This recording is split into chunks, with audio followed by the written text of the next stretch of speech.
Halo, selamat pagi. Saya Auta Singh. Nombor handphone saya 0178722230. Ini Wan Hadi. Ialah Barwa Pakatan, postpaid, prepaid, Barwa UMNO. Dia sibuk pasal hal MIC tau. MIC tangguh lah, mau keluar lah, merajuk lah, macam-macam dia perlekeh MIC UMNO ihsan bagi kerusi dulu, sedekah kepada UMNO dan MCA. Itu kerusi bukan lebih bapak punya, bukan UMNO punya, bapak punya lah. Tahu tak? Ada faham tak? Sekarang lu simpan itu kerusi lah. Lu lawan sendiri, lu orang UMNO lawan sendirilah. Tengok lu boleh menang tak? 80% Melayu tara sokong UMNO tau sekarang. UMNO sudah tara laku tau sekarang. So lu jangan shock sendiri tau. Isu Adam Najib pun luaran antara telur mau lawan sama Pakatan, lagi lu mau sibuk isu MIC kah? Tara malu kah lu orang? Lu punya 160 bahagian ketua bahagian UMNO, wah, when the right time come we will cross the bridge. Sampai hari ni itu bridge pun dia orang tara jumpa. Apa pasal tara jumpa tau? Sudah masuk projek, sudah masuk sini, masuk sana, projek ICU Terengganu, Kelantan, Perlis, Kementerian Usahawan punya projek-projek, Kementerian Luar Bandar punya projek, semua sudah masuk. Sekarang Datuk Seri Najib boleh reput dalam jail.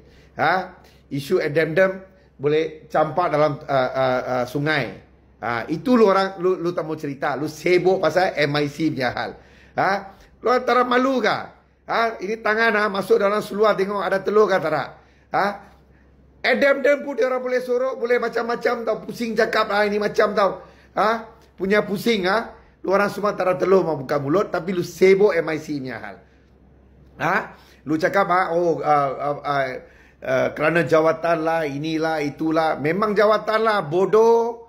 UMNO semua ada 7-8 menteri diambil, itu bukan jawatan kah? Berapa banyak timbalan menteri diangkat? Semua jawatan GLC diorang sapu. Sebuah harga tender semua luaran sapu macam saya cakap tadi. Lu semua luaran mau MIC, MCA tak mau kah? Lu bodoh kah apa? MIC, MCA mesti akan keluar. Kerana Datuk Seri Anwar Ibrahim, dia cakap dia tak boleh kasih apa-apa jawatan. Pasal BN punya chairman, itu tak boleh pakai punya no Anwar, no DAP punya chairman. Cakap dia tak mau bagi surat.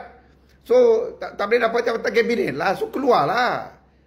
Tapi kalau saya Presiden MIC, saya tendang UMNO keluar lah. Betul saya cakap. Saya sama MC saya cakap tendang UMNO keluar daripada BN.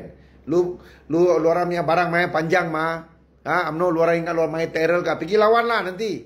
Next election bubar parlimen lah kalau ada telur. Cepat-cepat bubar, kita tengok itu 26 kerusi tu lu boleh kekal ke tidak? Tara malu kah? 20 lawan 100 lebih kerusi, menang 26. Sekarang you perleke MIC, MCA. MIC, MCA hilang keyakinan kau masing-masing kerana luaran punya perangai lah.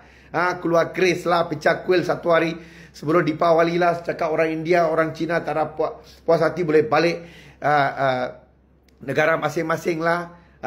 Ini semua kerana lu punya pemimpin UMNO dulu lemah. Dia tak mau ambil tindakan. Pemimpin MIC dan MCA tak ada berani mau keluar daripada BN pada masa itu. That's why lah Pakatan main itu sentimen. Ini 3 isu tadi lah, main hari-hari main sentimen pegauman. Dia orang menang lah. Berapa negeri jatuh masa itu? Selangor jatuh, Penang jatuh, Negeri Sembilan jatuh, Perak jatuh. Kerana dia orang main sentimen lah. Pasal semua MIC, MCA hilang keyakinan. Kau masing-masing sekarang bila dia keluar, itu keyakinan akan datang balik. You tengok lah, nanti next will be MCA. Dia orang akan ajar ini UMNO. Jangan lupa apa saya cakap.